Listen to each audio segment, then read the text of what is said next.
The massive council chamber on Galactic Station Alpha felt different today. Usually, the representatives from dozens of alien species would argue about trade routes or mining rights. But today, silence filled the air like a heavy blanket. Ambassador Veltar from the Aquilon Federation stood at the center podium, his blue skin pale with worry. "Council members, we must watch this transmission again," Veltar said, his voice shaking. The holographic projector hummed to life, casting images that made even the bravest warriors look away. Cities burned on the planet below. Beautiful crystal spires that had stood for centuries now lay in ruins. The screams of the Zephyrian people echoed through the chamber as massive machines moved across their world like hungry beasts. These weren't ordinary machines. They were the Harvester's counselor Thane. A reptilian being with green scales covering his body gripped his chair with clawed hands. "I thought they were just stories," he whispered. "My grandfather told me tales of the Harvesters when I was young. Machines that ate entire worlds and disappeared into the darkness of space." "The stories were true," Veltar replied. 3,000 years ago, they came to our sector and consumed 7 worlds before vanishing. We hoped they were gone. Forever, we were wrong." The transmission showed Zephyrian families running through burning streets. Children cried as their parents carried them toward evacuation ships. The beautiful gardens and peaceful cities of Zephyria Prime were being torn apart piece by piece. "What do they want?" asked Counselor Nyx, her tentacles writhing with anxiety. "Everything," Thane answered. "They consume matter and energy. They turn living worlds into empty husks. And they learn from every attack, becoming stronger and smarter." Meanwhile, far from the council chamber, Captain Lee Minho sat in his command chair aboard the human ship Defiant. The bridge was smaller than the Grand Council vessels, with exposed pipes and patched hull plates. Humans weren't welcome in the fancy parts of the galaxy. Most aliens thought they were too violent, too unpredictable. Lieutenant Park Gina worked at her communication station, monitoring dozens of frequencies. Her fingers moved quickly across the controls as she picked up the same distress signal the council was watching. "Captain, I'm getting multiple transmissions from Zephyria Prime," she reported. "The situation is getting worse by the hour." Minho leaned forward, studying the tactical display. Red dots showed the positions of council ships, all maintaining safe distances from the planet. The Harvesters appeared as massive, crystalline structures, each one the size of a city block.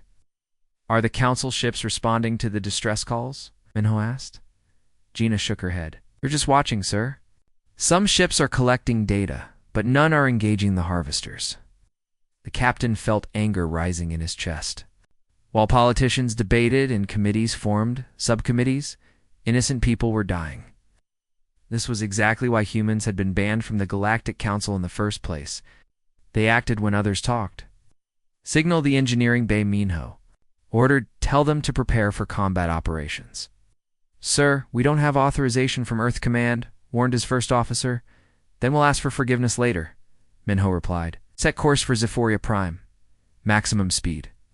As the Defiant changed course toward the burning world, its crew prepared for a battle unlike anything the galaxy had seen in 3,000 years. They didn't know if they could win, but they knew they had to try. The hangar bay of the massive human battleship Resilience had never seen so many officers gathered at once. Admiral Kim Hanna walked to the center platform, her boots echoing against the metal floor. She was 53 years old, with gray streaks in her black hair and scars on her hands from years of combat. Behind her, a holographic display showed the current position of the Terran Defense Fleet. They were stuck in the outer rim of space, far from the civilized worlds. A red line marked the boundary they weren't allowed to cross. The Galactic Council had drawn that line 3 years ago after what they called the incident at Proxima Station. "Look at this map," Admiral Hanna said, pointing to the glowing display. "See that red line? That's where the Council tells us we belong. Out here in the darkness, away from their precious worlds." The assembled captains and commanders listened in silence. Some had been there during the Proxima incident. Others had joined the fleet afterward, choosing exile over abandoning their fellow humans. They call us savages, Hannah continued, her voice growing stronger. They say we're too violent, too unpredictable. They claim we solve problems with weapons instead of words. She paused, letting her words sink in. Today, we show them what that really means. Commander Eugean stood up from his seat. Was younger than most of the officers, but his tactical skills had earned him respect throughout the fleet. Admiral, with respect, if we cross that line without permission, we'll never be allowed back. The Council will ban us permanently. And what's the alternative? Hannah asked. We sit here and watch innocent people die while the Council holds meetings. And forms committees? The hangar fell silent. Everyone knew the answer, but nobody wanted to say it out loud. Commander Yu, I understand your concerns, Hannah said gently. But sometimes doing the right thing costs more than we want to pay. If saving lives means we become permanent outcasts, then so be it. She activated her personal communicator. All ships, this is Admiral Hannah. We have a choice to make. We can stay here where it's safe, or we can help people who need us.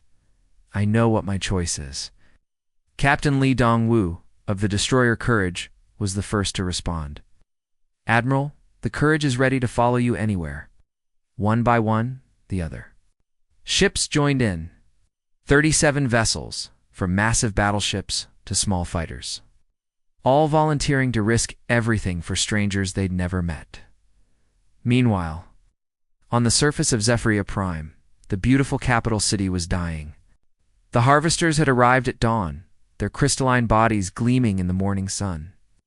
They moved like a coordinated army, each machine perfectly synchronized with the others. The tallest spire in the city, a work of art that had taken 100 years to build, fell in less than 10 minutes. The harvesters' energy beams cut through it like a knife through paper. The beautiful crystal structure that had once housed the planetary government now lay in glowing fragments. Families ran through the streets, carrying whatever they could save. The Zephyrians were a peaceful people who had never known war. Their elegant clothes and delicate features weren't made for running from monsters. But they ran anyway because the alternative was death. The harvesters didn't seem to notice the fleeing civilians. They focused on larger structures, absorbing the energy from power plants and communication towers. With each building they consumed, they grew brighter and more powerful. All ships prepare for hyperspace jump, Admiral Hannah ordered. We're going to remind the galaxy what humans do when someone calls for help. The engineering bay of the Defiant looked like organized chaos. Chief Engineer Bei Ju-woo crawled under a massive cannon, her tools scattered around her as sparks flew from the welding torch. Her team of 12 engineers worked without stopping, their uniforms soaked with sweat and oil stains. Hand me that plasma cutter, Gi-woo called out to her assistant. We need to strip out these energy-focusing crystals completely. Round her, the other engineers were doing the same thing to every weapon system on the ship. They were literally taking apart their most advanced technology and replacing it with something much simpler. Chief, the captains are ready for the briefing, announced Lieutenant Kim Jun-ho from the communication station. Gil wiped her hands on a dirty rag and activated the holographic projector. Images of 37 ship captains appeared around her, their faces showing everything from curiosity to concern. All right, everyone, listen up, Ji-woo began. I've been studying the sensor data from the Council ships. Every energy weapon they've fired at the harvesters has been completely useless. Captain Oh Sun-ho from the destroyer Hammer scratched his head. What do you mean useless? The harvesters don't just resist energy attacks, Ji-woo explained. They absorb them. Every laser blast, every plasma cannon shot, every particle beam makes them stronger. It's like trying to kill a fire by pouring gasoline on it. The holographic captains exchanged worried glances. Captain Lee Dong-woo spoke up. So how do we fight them? Gi-woo smiled for the first time in hours. We go old school. Really old school. She activated another display showing human weapons from centuries past. Kinetic weapons. Bullets, shells, missiles with explosive warheads. The kind of stuff we used before we had energy weapons? You're joking, said Captain Park Min-soo from the heavy cruiser Indomitable. You want us to fight these things with primitive weapons? Think about it, Giwu replied. The harvesters have been asleep for 3,000 years. During that time, the galaxy moved toward more and more advanced energy weapons. These machines have never encountered what we call primitive technology. Captain Osunho laughed, but it wasn't a happy sound. We're bringing rocks to a laser. Fight. More like bringing hammers to a chess match, Giwu corrected. Sometimes the simple solution is the right one. She explained her plan in detail. The engineering teams would strip out the energy-focusing systems from their weapons and replace them with magnetic accelerators. Instead of firing energy beams, they would launch solid projectiles at incredible speeds. What about our missiles? Asked Captain Yoon Seokjin from the frigate Relentless. We're loading them with old-fashioned nuclear warheads, Jiwoo replied. No fancy antimatter or plasma explosives. Just good old-fashioned atomic bombs. Across the fleet, human engineers began the biggest retrofit operation in their history. They welded additional armor plating to their ships, knowing they would have to get much closer to the enemy than anyone had attempted before. In the weapon bays, crews removed expensive energy crystals and replaced them with simple metal slugs. The railguns were crude compared to modern weapons, but they could fire solid projectiles at nearly the speed of light. This is either brilliant or completely insane, muttered engineer Park Hyun-woo as he loaded a missile tube with a nuclear warhead. With humans, it's usually both, replied his partner. Connecting the firing circuits, the most dangerous part was the ammunition. Human ships carried thousands of solid projectiles, from tiny bullets to massive artillery shells. Each one was designed to punch through armor and explode inside the target. Chief, how do we know this will work? Asked Lieutenant Kim Jun-ho. Guwoo looked at the sensor readings, showing the harvesters destroying another city. We don't. But we know energy weapons don't work, and we know these things haven't seen kinetic weapons in thousands of years. We're gambling everything on them being unprepared? That's what humans do best, Jiwoo replied. We adapt, we improvise, and we never give up. The moment had arrived. Admiral Kim Hanna gave the order that would either save Zephyria Prime or destroy. The human fleet, all ships, begin attack run. Show them what humans can do. The 37 human vessels broke formation and dove toward the planet like a swarm of angry hornets. Every alien captain watching from their safe distance thought the humans had lost their minds. Nobody attacked harvesters at close range. It was Suicide Commander UJN led 12 fighter squadrons in the first wave.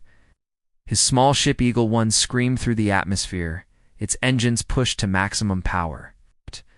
Behind him, 47 other fighters followed in tight formation. Remember, we're not trying to destroy them. Jayan spoke into his radio.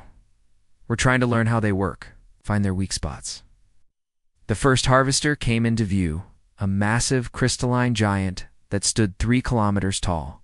Its body pulsed with stolen energy as it continued consuming a Zephyrian city.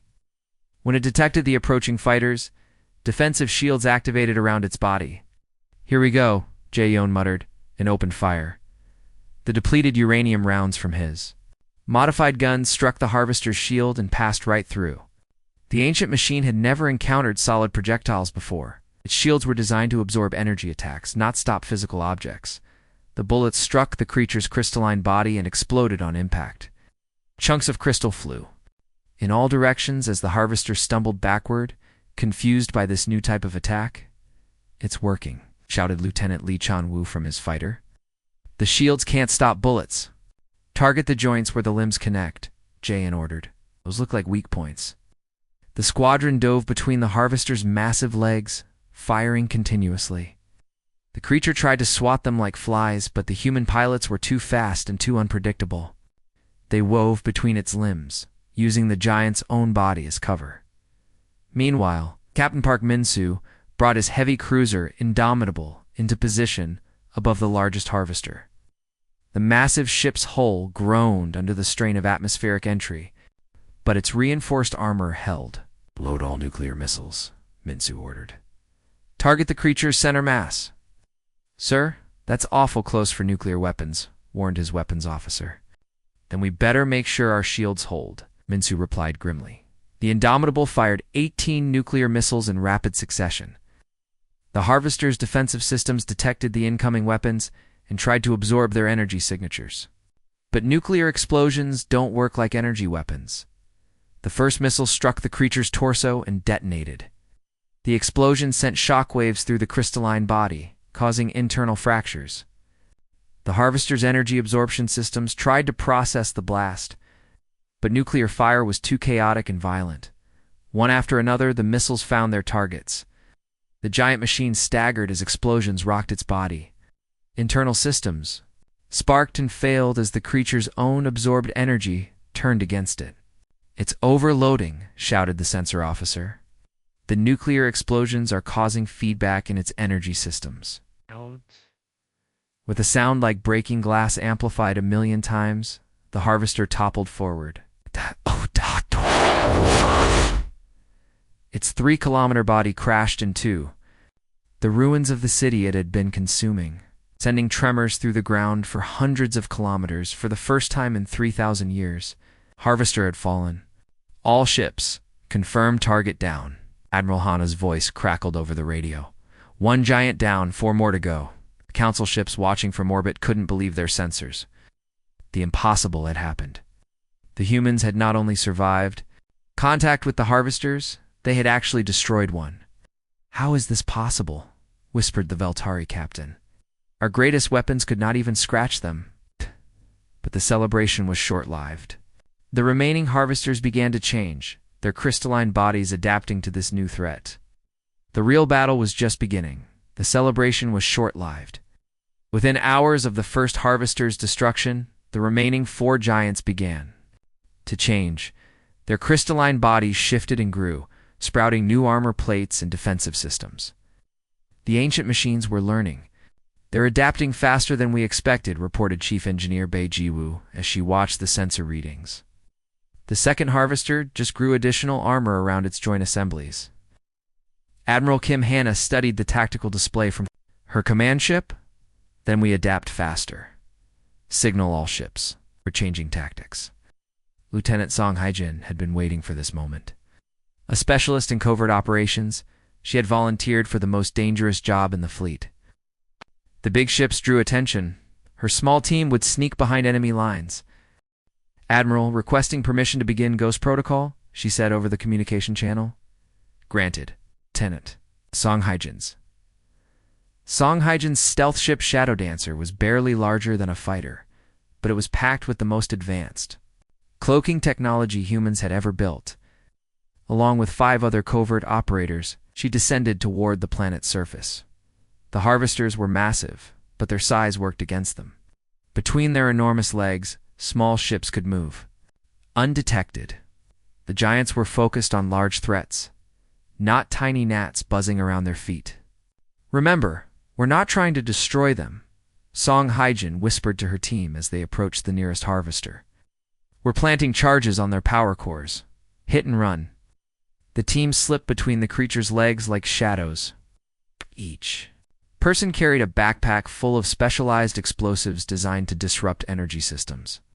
Getting close enough to plant them was the tricky part.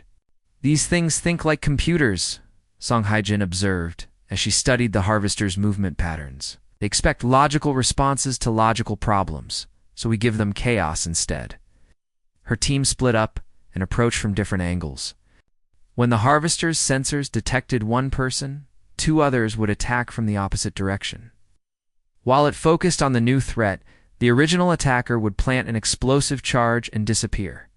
"It's like playing hide-and-seek with a giant robot," whispered Corporal Park Sung-yin as he attached a charge to what looked like a power conduit. Meanwhile, Captain Lee Minho was developing his own solution aboard the Defiant. His crew had noticed something important about the Harvester's targeting systems. "They're too efficient," explained Lieutenant Park Jina. "Their computers try to track and prioritize every threat. If we give them too many targets, they get confused." Swarming tactics, Minho realized. Like bees attacking a bear. The plan was simple, but required perfect coordination. Small fighters would buzz around the Harvester in seemingly random patterns, firing constantly but never staying in one place. The giant machine would try to track all the threats simultaneously, overloading its processing systems.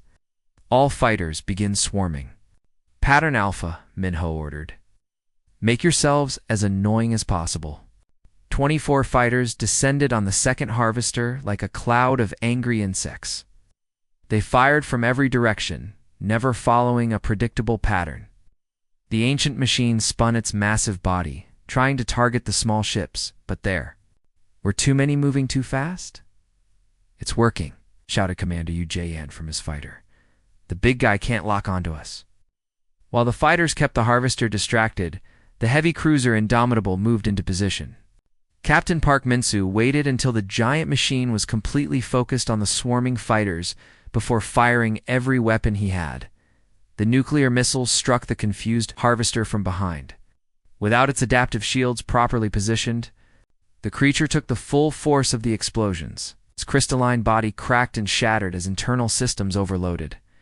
Target down, Min-soo announced as the second harvester crashed to the ground, but the remaining 3 giants were still adapting. They began coordinating their movements, covering each other's blind spots. The battle was becoming more complex with each passing hour. They're learning from our tactics, Admiral Han observed. Every time we find a weakness, they develop a counter-strategy. And we learn faster, replied Lieutenant Song Hai-jin, as she prepared for another infiltration mission. We're humans. Adapting is what we do best. The battle had been raging for 12 hours when everything changed. The 3 remaining harvesters suddenly stopped their individual attacks and moved toward the center of the largest continent. Their crystalline bodies began to glow brighter than ever before. What are they doing? Asked Lieutenant Park Jina from her sensor station aboard the Defiant. Chief Engineer Bei Jiwoo's face went pale as she read the energy readings. They're charging up for something big. Really big. Admiral Kim Hanna watched in horror as the 3 giants positioned themselves in a perfect triangle formation. Energy beams shot from their bodies, not at the human ships, but straight down into the planet's surface. They're drilling through the planetary crust, she realized. They're going for the core. The implications hit everyone at once. If the harvesters destabilize the planet's core, Zephyria Prime would be destroyed completely. Not just the surface cities, but the entire world would become a lifeless chunk of rock floating in space. Admiral, we're detecting massive seismic activity, reported the sensor officer. The planet's core is becoming unstable. Down on the surface, the few remaining Zephyrian evacuation ships were struggling to escape the planet's gravity. Earthquakes were tearing apart the landing platforms, and volcanic activity was erupting across multiple continents. L ships. Priority 1, Admiral Hanna ordered. Protect the evacuation transports. We need to get those civilians out of here.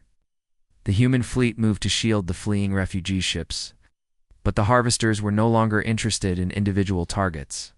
They continued their terrible work, sending energy beams deeper into the planet's core. Commander Yu-Jagan's destroyer Resolution had been fighting for hours. The ship's hull was cracked in 3 places and one of its main engines was completely destroyed. Sparks flew from damaged control panels as his crew worked frantically to keep the ship operational. Sir, we've lost main power, reported his engineering officer. Life support is running on backup systems. How long can we maintain orbit? Jaeon asked. Maybe 10 minutes, sir? After that, we're dead in space. Jaeon looked at his crew. These were good people who had followed him into battle knowing they might not come home. Now they were facing certain death, and there was nothing he could do to save them. Commander, bring your ship back to the fleet, Admiral Hanna's voice crackled over the damaged radio. We'll transfer your crew to another vessel. Negative, Admiral, Jaeon replied quietly. My ship's too damaged to make it back. Then we'll come to you. Hold your position. Jaeon looked at the tactical display. The largest harvester was directly below them, its energy beam carving through the planet's crust like a knife through butter. If someone could disrupt that beam, even for a few minutes, it might give the evacuation ships enough time to escape. Admiral, my ship is finished, but I can still maneuver, he said. There was silence on the radio. Everyone knew what he was suggesting. Negative, Commander. Turn to the fleet immediately. That's an order. Jaeon smiled sadly as he looked at his crew. They all understood. Without being told, they began shutting down non-essential systems and redirecting all power to the engines and weapons. "Tell my family I kept my promise," Jaeon said into the radio. "I told them I'd come home a hero." "Commander, don't do this," Admiral Hannah pleaded. But Jaeon had already cut the communication channel. The Resolution turned toward the massive Harvester below, its damaged engines straining to build up speed. "All hands brace for impact," he announced to his crew. "It's been an honor serving with you." The destroyer struck the Harvester's central core in a brilliant explosion that lit up the entire planet. The nuclear reactor detonated on impact. Sending shockwaves through the giant machine's crystalline body, the Harvester's energy beam flickered and died. Within minutes, 6 more human ships followed the Resolution's example.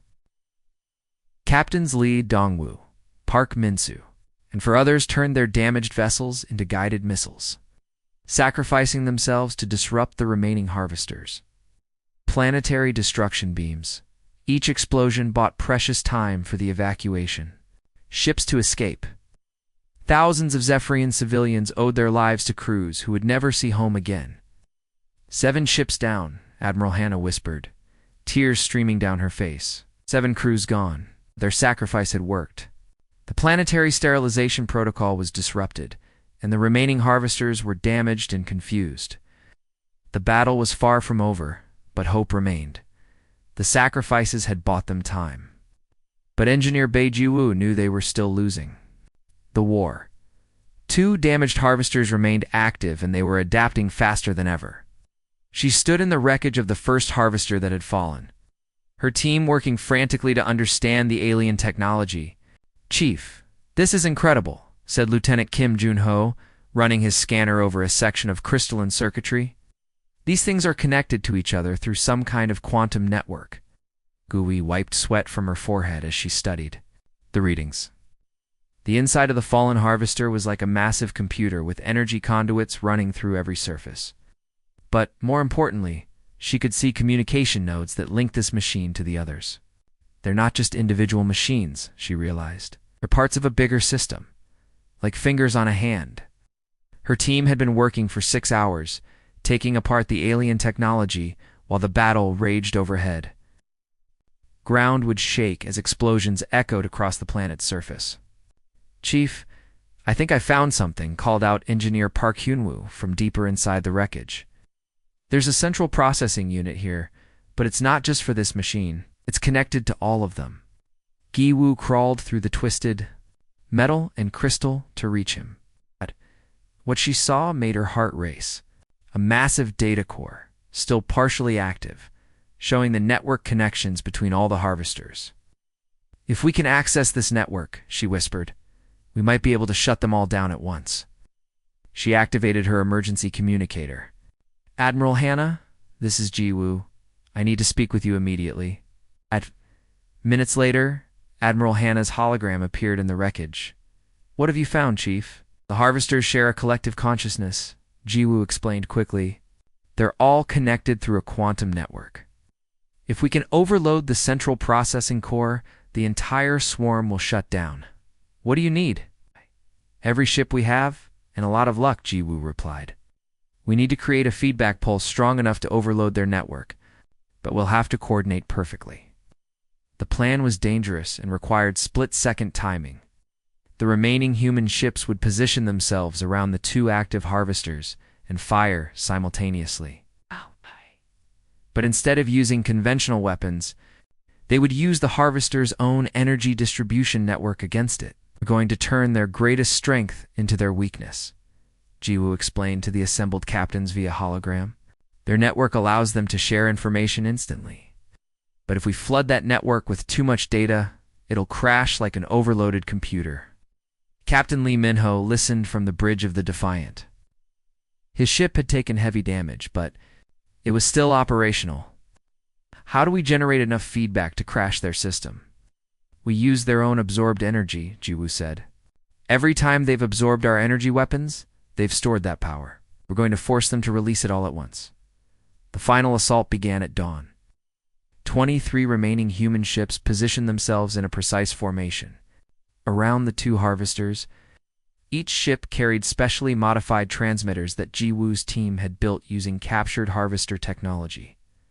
"All ships, on my mark," Admiral Hannah ordered. "Remember, we only get one shot at this."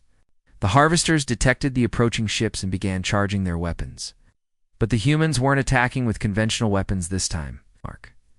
Hannah shouted. 23 ships fired simultaneously, but instead of missiles or bullets, they transmitted a coordinated data pulse directly into the harvester network. The pulse was designed to force the machines to access all their stored energy at once. Captain Lee Min-ho watched his instruments as the feedback pulse traveled through the network. "Come on," he whispered. "Work." For a moment, nothing happened. Then the harvesters began to glow brighter than ever before. Their crystalline bodies pulsed with absorbed energy as their systems tried to process the massive data overload. "Their network is overloading," reported Lieutenant Park Gina. "The feedback pulse is spreading through the entire system." And the first harvester stumbled, its movements becoming erratic. Sparks flew from its joints as internal systems failed one by one. The second giant tried to maintain its balance, but the cascading system failure was too much. With a sound like thunder, both harvesters simply stopped moving. Their crystalline bodies went dark as their consciousness network crashed. "Completely. Harvesters are down," reported the sensor officer. "I'm reading zero energy signatures for many of them." Captain Lee Min-ho stared at the tactical display in amazement. After 3,000 years of terror, the harvesters were finally defeated. "Signal the council ships," he ordered. "Zephyria Prime is secure." The impossible had happened. Humanity had won. The silence that followed the victory was almost deafening. For the first time in days, the planet Zephyria Prime was quiet. No more explosions, no more screaming metal, no more cities being torn apart. The massive harvester bodies lay scattered across the surface like fallen mountains, their crystalline forms dark and lifeless. Admiral Kim Hannah stood on the bridge of her flagship, looking at the damage reports scrolling across her screen. 7 ships lost, over 300 crew members dead, and countless others wounded. The price of victory had been high. "Admiral, we're receiving multiple transmissions from the council fleets," reported her communication officer. "They are requesting permission to enter the system." Hannah almost laughed at the irony. The same council ships that had maintained safe distance during the battle now wanted to come see the results. "Grant them permission," she said. "Let them see what they missed." The council fleet arrived in formation, their pristine ships gleaming in the sunlight. These vessels had never seen real combat, never taken damage, never lost crew members. They looked like parade ships compared to the battered human fleet. Ambassador Veltar's ship docked with the human flagship first. The tall, blue-skinned diplomat walked slowly through the corridors, his large eyes taking in the blast damage and emergency repairs. When he reached the bridge, he stopped and stared at Admiral Hannah. "How?" he asked, his voice barely above a whisper. Hannah was tired. She had been awake for 36 hours straight, coordinating the battle and rescue operations. Her uniform was stained with grease and smoke, and her hands were bandaged from helping with repairs. "We heard someone calling for help," she replied simply. "What else were we supposed to do?" But the harvesters, Veltar stammered. They were invincible. "Our greatest weapons, our most advanced technology, nothing could touch them." "Maybe that was the problem," Hannah said. "You relied too much on being advanced. Sometimes the simple solution is the best one." On the planet's surface, the rescue operations continued. Human ships worked alongside Zephyrian vessels to evacuate the survivors from the ruined cities. The elegant spires and crystal gardens were gone, but the people lived. That was what mattered. Captain Lee Min-ho's ship, the Defiant, was helping coordinate the evacuation from orbit. His crew had been working non-stop, but their spirits were high. They had done the impossible. "Captain, we're receiving a transmission from the Zephyrian government," reported Lieutenant Park Gina. The holographic image of a Zephyrian official appeared on the bridge. Her normally pristine robes were torn and dirty, but her eyes were bright. "With gratitude, Captain Lee. On behalf of all Zephyrian people, "We thank you," she said. "Our species saved our world when no one else would help. We are forever in your debt." "You don't owe us anything," Minho replied. "We just did what anyone should do." But the Zephyrians disagreed. Within hours, their representatives were addressing the Galactic Council, demanding humanity's immediate inclusion in the governing body. Other species that had witnessed the battle added their voices to the petition. "The humans succeeded where we failed," declared the representative from the Alteron Empire. "They proved that courage and determination matter more than advanced technology." The vote was unanimous. For the first time in galactic history, species was admitted to the council not because of their technology or their wealth, but because of their character. Admiral Hannah received the news while overseeing repairs to her damaged ships. "The council wants to offer us full membership," her aide reported. "They're prepared to lift all restrictions and grant us access to their most advanced systems." "What's the catch?" Hannah asked.